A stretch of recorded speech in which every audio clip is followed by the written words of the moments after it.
अगर तुम लोग एक बैटल मानवा ढूंढ रहे हो with on point comedy and many wholesome scenes throughout the series and side characters ऐसे कि सीधा छाती में आगे लगे, तो this one is for you. Well, तो हमारी इस मानवा का नाम होने वाला है Eleceed and this one is pretty popular series. तो आई गेस तुम में से काफी सारों ने ये पढ़ भी रखी होगी एंड जिसने ये नहीं पढ़ रखी, वेल वेल वेल, तो उसका आई थिंक एक ही रीजन हो सकता है कि तुम लोग मानवा में नए नए आए हो। ऑल्दो न्यू रीडर्स के लिए भी ये मानवा straight on one of the top 10 series है टू स्टार्ट विद।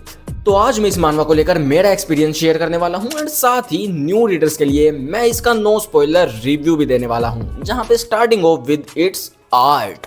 तो इट वॉज वेरी डिसेंट। एक एक्शन एंड कॉमेडी सीरीज के अकॉर्डिंग इसकी आर्ट काफी ज्यादा सही थी, जहाँ पे एक्शन सीक्वेंस के अंदर डायरेक्शन एंड एंगल, वहीं कॉमेडी सीक्वेंस के अंदर गूफीनेस पे पूरा जोर दिया गया है एंड इसकी आर्ट चैप्टर बाय चैप्टर बढ़िया ही होती जाती है। Now moving on to its plot, तो हमें इसके अंदर एक जीवू सियो नाम के लड़के की स्टोरी दिखाई जाती है, जो कि एक pure soul and kind hearted type की पर्सनैलिटी है, जिसको कि बचपन से ये तो पता था कि वो अलग है, लेकिन ये नहीं पता था कि आखिर क्यों। एंड वेल, वो अलग कैसे था, तो उसकी स्पीड एंड रिफ्लेक्सेस इनह्यूमनली थे। तो उसको लगता था कि वो इस नॉर्मल वर्ल्ड के अंदर अकेला कर्स्ड बंदा है until he met Kaden break. And उसे मालूम चलता है कि उस जैसे लोगों को अवेकनर्स बोला जाता है and he is not alone. उसके जैसे और भी लोग इस वर्ल्ड में हैं, इनफैक्ट काफी सारे हैं, जिनको कि उनकी पावर के अकॉर्डिंग रैंक भी किया गया है, जिनमें से एक केडन भी है। एंड वेल, इस रैंकिंग सिस्टम के अंदर जो टॉप 10 में बंदे आते हैं, उनकी power and influence global level पे टॉप में भी टॉप पे है।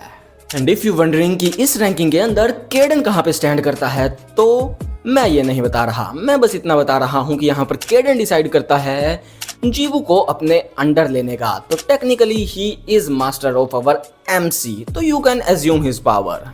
एंड देन फिर आगे तो इस सीरीज के अंदर सब कुछ है, काफी बढ़िया power system and ranking, insane power scaling and in terms of arc इस सीरीज के अंदर कुछ one of the fan favourites जोनरा है आर्क के लिए, like training arc and tournament arc with all kind of insane supernatural ability, then rescue arc, betrayal arc, revenge arc, then war arc।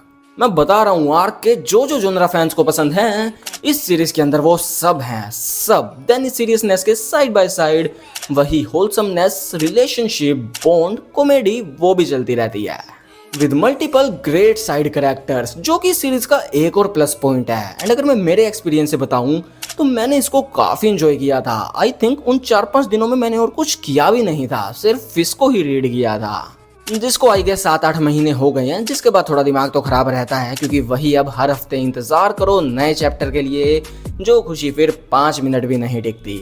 And वैसे तब मैंने इसको कवर करने के लिए भी सोचा था, लेकिन देन इसका एनीमे अनाउंस हो गया, वो भी 2026 के लिए, इसलिए मैं रुक गया था। एंड वेल, अगर इसका एनीमे बिना हाइटेस में फंसे 2026 में आ जाता है तो ये काफी बड़ी फ्रेंचाइजी बन सकता है।